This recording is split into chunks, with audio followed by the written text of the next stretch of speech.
ভাতের মাড় কি ফেলে দিচ্ছেন আপনারা? যদি ফেলে না দিয়ে থাকেন একবার হলেও এই রেসিপিটি তৈরি করে খেয়ে দেখবেন।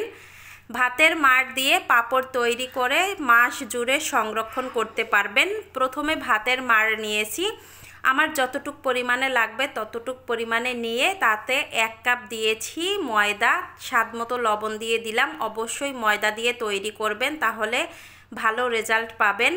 এই তো মিশিয়ে নিয়েছি, আর ব্যাটারটা একটু পাতলা করবেন। যে পাত্রে তৈরি করব সেই পাত্রে তেল মাখিয়ে নিয়েছি।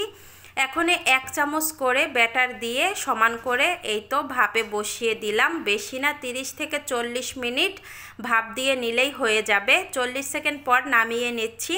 নামানোর পরে এই তো উঠিয়ে নিচ্ছি। সবগুলো সেমভাবে তৈরি করে রোদ্রে শুকাতে দিব। রোদ্রে শুকিয়ে নিয়েছি, একদিনেই শুকিয়ে গেছে। আর দেখেন কাচের মতো স্বচ্ছ হয়ে গেছে।